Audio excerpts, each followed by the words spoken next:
Touche pas à ma forêt, c'est un collectif qui a démarré fin 2019. C'est parti d'un lanceur d'alerte qui s'appelle Pascal Lachaud, qui a sorti d'un dossier de la communauté des communes un projet d'une scierie industrielle couplée à une centrale de cogénération de biomasse, qui s'installerait à Lannemezan, donc ici dans les Hautes-Pyrénées, et qui impacterait toute la chaîne des Pyrénées et jusqu'au Massif central.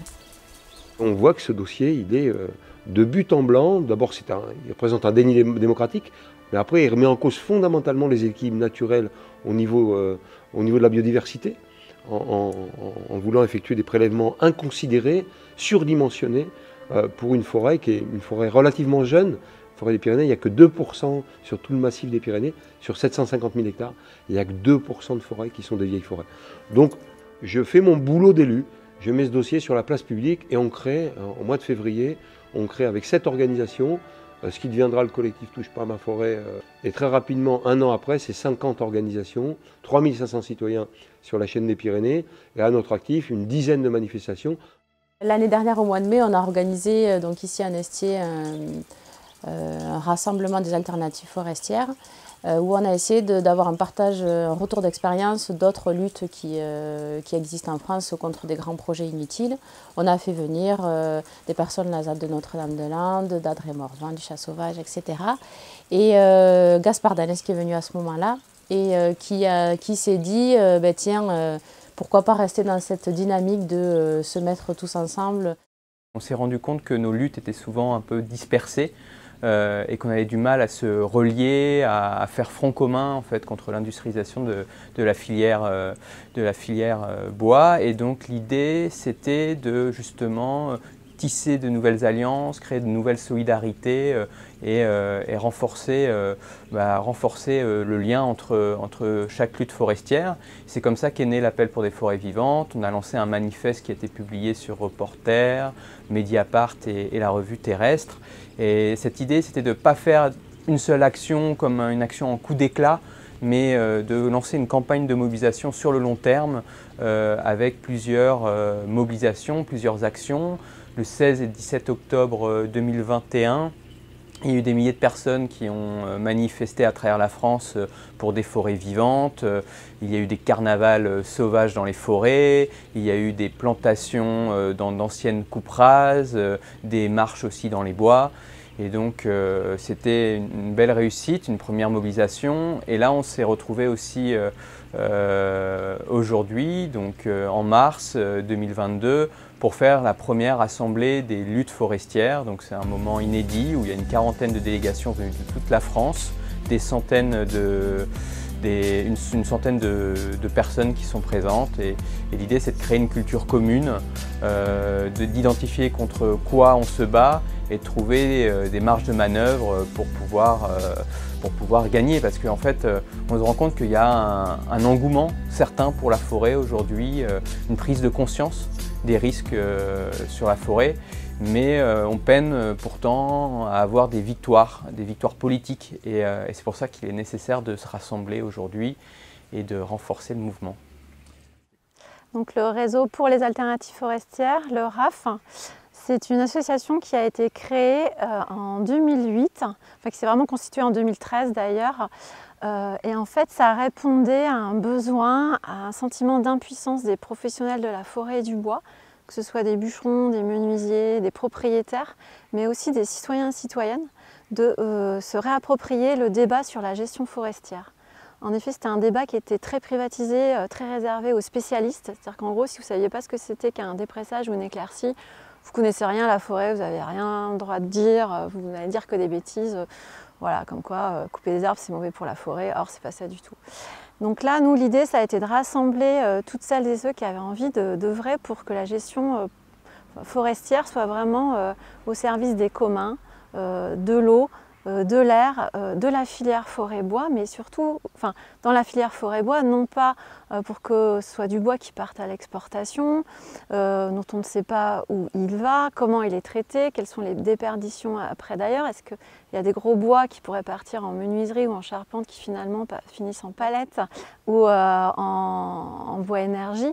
Donc la réflexion était vraiment là-dessus, se dire oui, ok, c'est super de récolter du bois, on en a besoin, et Par contre, on a envie de le faire pour que le bois favorise notre économie locale, donc il favorise les menuisiers, les charpentiers qui ont envie de travailler avec des bois locaux, et puis également qu'il y ait toute une réflexion sur la gestion forestière, parce qu'on peut très bien sortir des bois en limitant l'impact de la récolte sur la forêt. Donc, au RAF, on a posé nos valeurs, une charte en 2012, et qui est vraiment sur comment on favorise une gestion qu'on appelle une gestion forestière écologiquement responsable et socialement solidaire. Donc c'est ça, des alternatives, c'est comment est-ce qu'on fait pour que le bois profite vraiment au territoire, le mieux possible, qu'il soit dans l'optimisation de la matière. Mais la forêt, c'est pas que du bois.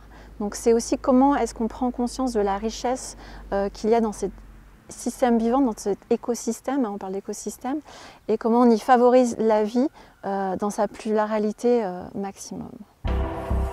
Je travaille pour l'organisation Fern. On est une vingtaine de personnes qui font du plaidoyer pour les forêts en Europe et ailleurs. Et du coup, on regarde toute la législation sur la séquestration de carbone dans les forêts, les subventions pour la bioénergie, la gestion durable des forêts au niveau européen. Et on essaye d'intervenir pour protéger les forêts et les droits des gens qui vit autour et dedans ces forêts.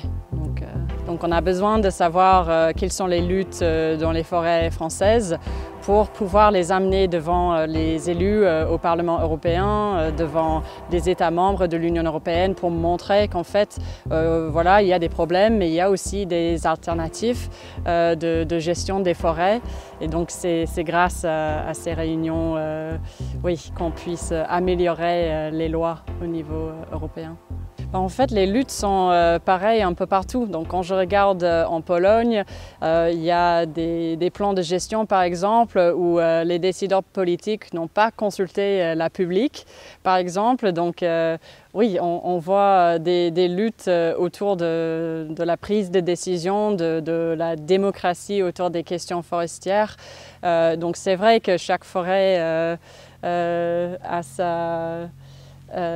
sa spécialité et oui, chaque forêt est unique, on va dire, mais les débats se reproduisent partout dans toutes les forêts. C'est pour ça aussi qu'on existe, d'essayer de mettre le doigt sur les problèmes qui sont soulevés en Pologne, en France, en Estonie, et de dire voilà, il y a des décisions qu'on peut prendre au niveau européen pour essayer de faire face à des problèmes qu'on voit dans les Pyrénées ou dans les autres forêts. La déforestation, c'est un problème en soi, donc transformer les forêts dans des terres agricoles ou oui, pour d'autres usages de terre, c'est toujours un problème. Mais aussi les questions de dégradation, c'est ça qui nous concerne énormément aussi, c'est une mauvaise gestion des forêts. Il faut limiter l'industrialisation de la forêt. En fait, on voit il y a une pression accrue en fait, et une exploitation forestière qui avance. Il faut lutter contre une vision extractiviste en fait, de la forêt, qui voit la forêt comme une forme de gisement et le bois comme un minerai. Donc c'est toute une vision qu'il faut combattre, tout un état d'esprit, et proposer des alternatives et notamment des forêts vivantes. Donc qu'est-ce que c'est des forêts vivantes? C'est un continuum en fait, de pratiques qui vont de la futaie jardinée, de la futaie régulière, jusqu'à des formes de réensauvagement ou de forêts en libre évolution. En fait, il y a tout un panel en fait, de forêts vivantes. Et en tout cas de lutter contre cette industrialisation de la forêt qui s'exprime sous trois formes, je dirais, c'est la multiplication des coupes rases, la surmécanisation aussi des travaux forestiers. Ça c'est le premier point. Le deuxième point c'est l'avancée en fait aussi de nombreuses usines à biomasse, le gigantisme en fait d'usines à biomasse. Et aussi surtout, troisième point, le démantèlement de l'Office national des forêts et la privatisation du service public forestier. Et ça, c'est aussi une menace pour nos forêts parce qu'on a besoin de gardes forestiers qui soient dans nos forêts pour en prendre soin à l'heure du réchauffement climatique. Pour moi, on est au début d'un processus qui va s'inscrire sur le temps long. Et là, on voit, donc oui, il y a une centaine de personnes, peut-être 150, qui viennent de toute la France jusqu'au fin fond des Pyrénées pour parler forêt, pour parler de leur lutte. des gens qui viennent de Picardie, des gens qui viennent de Nantes. Donc il y a une dynamique et il y a une volonté d'avancer ensemble. D'autant plus que ce qui est intéressant, c'est qu'on ne vient pas tous des mêmes horizons. En fait, il y a à la fois des professionnels du bois, il y a des civiculteurs, il y a des syndicats de l'ONF, il y a des zadistes, il y a des collectifs citoyens, il y a des habitants, il y a des associations environnementales. Enfin voilà, et c'est comment, tous ensemble, alors qu'on vient d'horizons différents, on va essayer de construire un front commun parce qu'on sait pourquoi on se bat, on sait aussi contre quoi on se bat. Et donc, on a tout à faire ensemble, en fait. Mais il faut qu'on se rende compte, ouais. Et c'est l'objectif de cet événement. Des luttes syndicales aux occupations, des naturalistes aux professionnels de la forêt, des associations environnementales aux collectifs citoyens, nous tissons le fil d'un même combat pour des forêts vivantes. Nous sommes toutes et tous solidaires. Nous exigeons l'arrêt de tous les projets industriels inutiles et surdimensionnés, et notamment la fin immédiate du projet Florian à Lannemezan.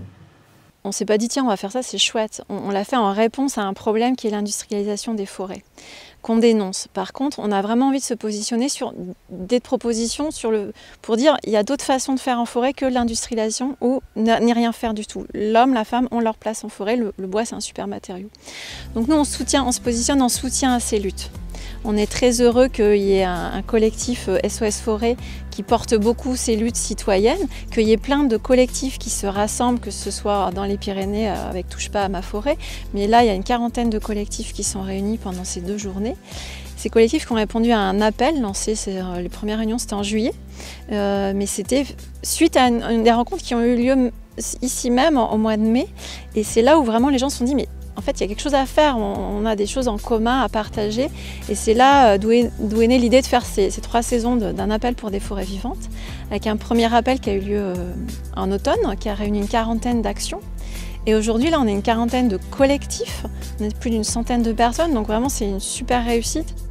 À l'issue de cette journée et demie, ouais, moi, je suis hyper contente, en tout cas, de ce qui se passe, de l'énergie que ça génère.